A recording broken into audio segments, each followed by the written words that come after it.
Right now, a shocking letter from Meta CEO Mark Zuckerberg admitting that the government pressured the parent company of Facebook and Instagram to censor COVID-19 content during the pandemic.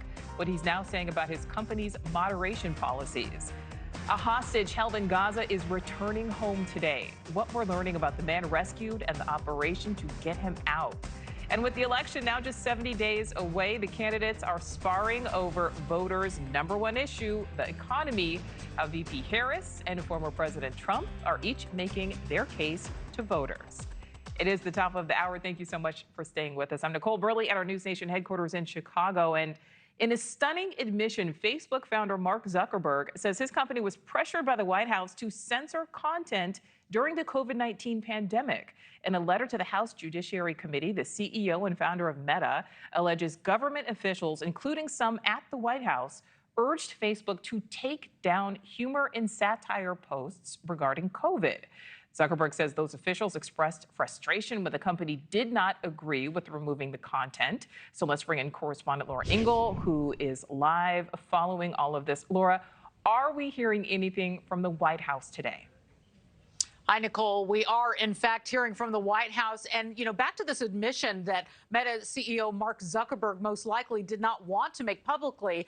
But now we have it. He came out with the truth that he regrets not being more outspoken about what he called government pressure to change the feed of social media users, taking down COVID-19 related content and to briefly even halt posts about Hunter Biden as well. Now, Mark Zuckerberg writing a letter to House Judiciary Committee this week, calling out senior Biden administration officials who he said repeatedly pressured the parent company of Facebook and Instagram to censor content. That was back in 2021. In his letter to the to the House Judiciary Chair, Jim Jordan, a Republican, he told Jordan that he believes the government pressure was wrong and regrets that they were not more outspoken at the time, adding, quote, "Like I said to our teams at the time, I feel strongly that we should not compromise our content standards due to pressure from any administration in either direction. And we're ready to push back if something like this ever happens again." He also acknowledged it was wrong to pull back on coverage of the Hunter Biden laptop scandal in the New York Post while waiting for the company's fact checkers to go through that story. So the White House released a statement about Meta's actions and claims saying this, quote, "When confronted with a deadly pandemic, this administration encouraged responsible actions to protect public health and safety.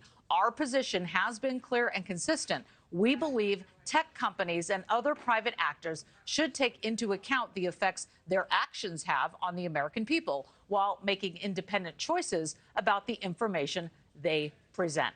House Judiciary Republicans say Zuckerberg's letter is a big win for free speech, noting the letter addressed three things: that the Biden-Harris administration pressured Facebook to censor Americans, they say, that Facebook, in fact, censored Americans, and that Facebook throttled the Hunter Biden laptop story. Nichole?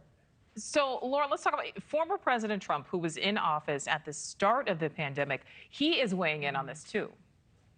Yeah, right. We all remember that the former president was very vocal during the 2020 election cycle, that the election was rigged.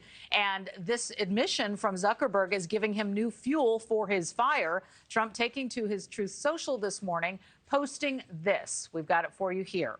He writes, Zuckerberg admits that the White House pushed to suppress Hunter Biden laptop story and much more. In other words, the 2020 presidential election was rigged, naming Fox News, New York Post, and Representative Laurel Lee, House Judiciary Committee. So we know that it probably will not stop there. He will probably have more to say on that, but continuing to follow these developments in our newsroom. Nichole? Absolutely. All right, senior correspondent Laura Ingle, thank you. Thanks for watching. Go to joinnn.com to find News Nation on your screen. And don't forget to click the red subscribe button below to get more of News Nation's fact-driven, unbiased coverage.